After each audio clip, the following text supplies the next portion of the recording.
Hi everyone, I'm Fiona. My parents disowned me because of my YouTube channel. They said, "You're no longer our daughter, so you can't live in our house." They basically kind of kicked me out. How did it come to this? What did I do to make them so upset? I'll tell you the whole story. First of all, I have to say that my parents are super weird. I'm not exaggerating. Here are some examples of what they used to do. Our kitchen would close at 8 p.m. Literally closed, as if it were a store.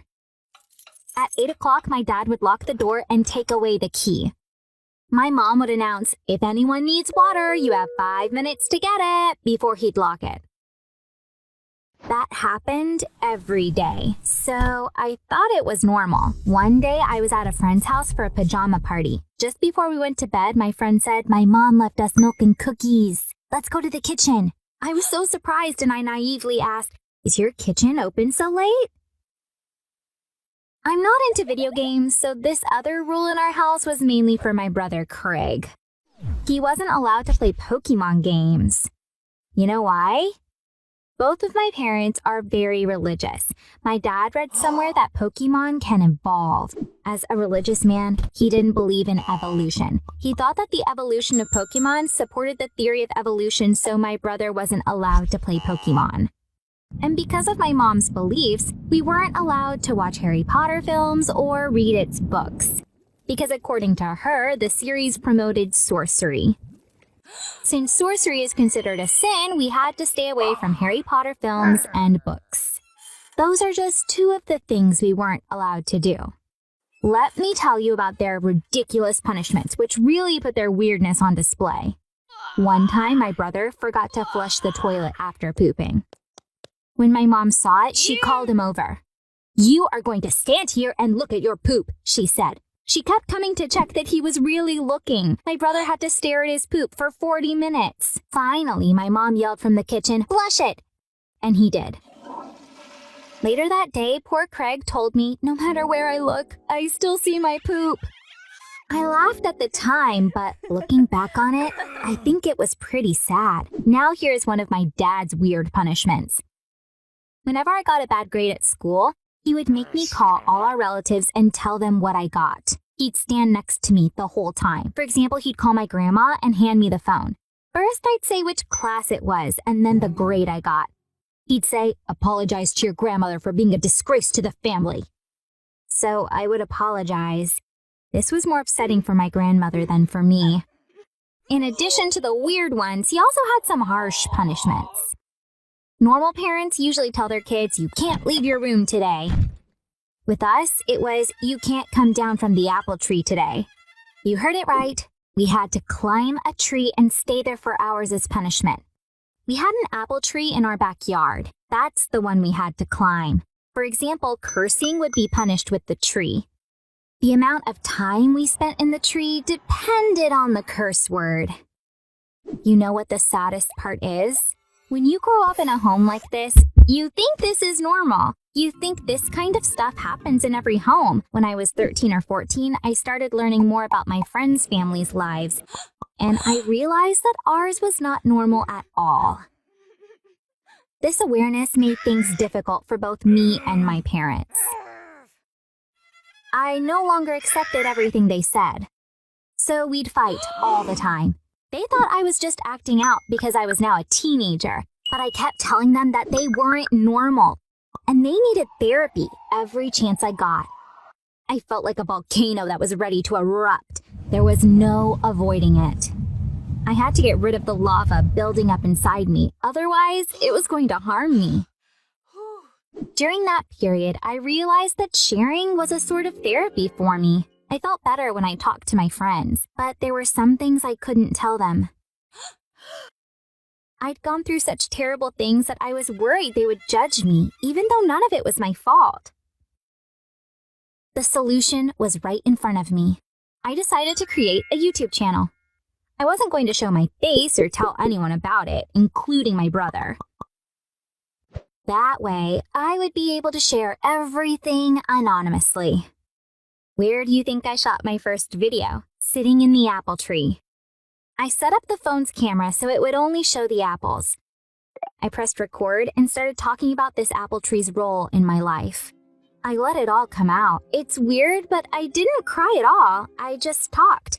Then I uploaded the 1.5-hour video to my YouTube channel, which I called The Girl in the Tree. That night, I felt completely relaxed and slept like a baby. The volcano inside me now had an outlet. After the first 10 days, the amount of views on my video started to go up.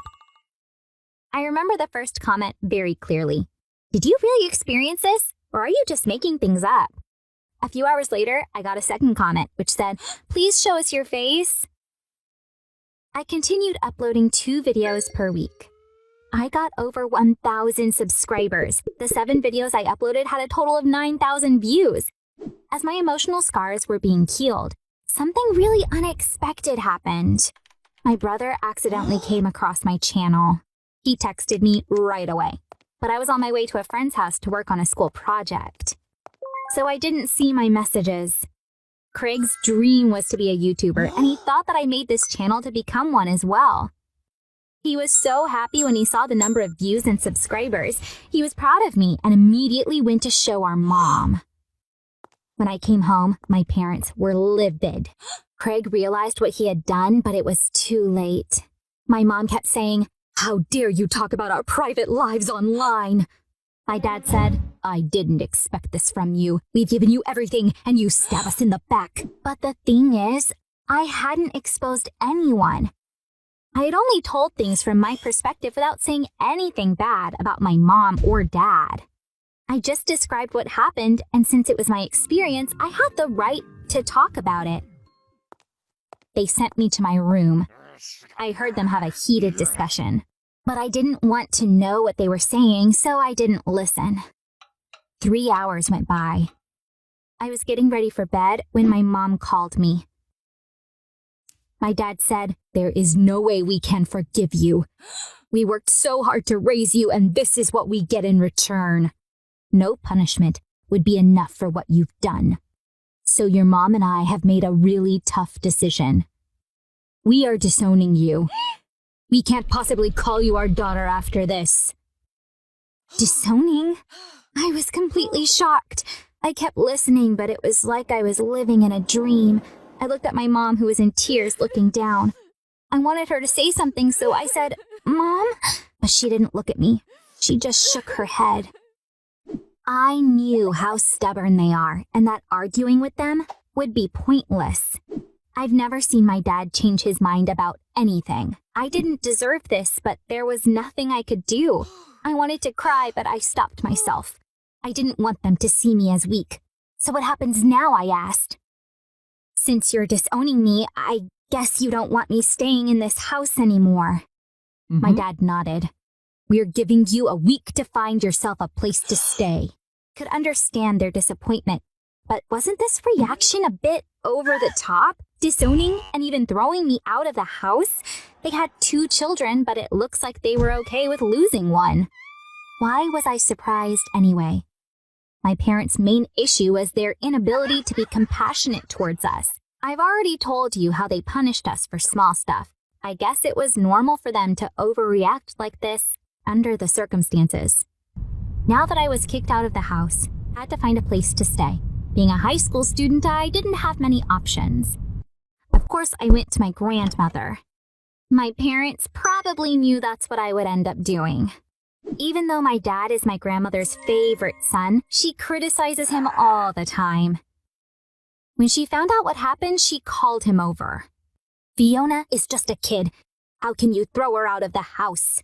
She will live with me from now on.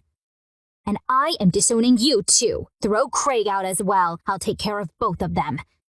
My dad listened without saying anything. Then he just left. I've been living with my grandmother for 5 months now. I wish they had kicked me out earlier because I feel so good here. Craig stays over a lot. He says that my mom cries all the time because she misses me. I'm not unforgiving like her. I'd go see her right away if she called, but I don't think I'll ever live in that house again. I was really sad about having to delete my channel, but then I stopped caring because it had served its purpose. It helped me share all that was building up inside of me, right? Thanks for listening to me.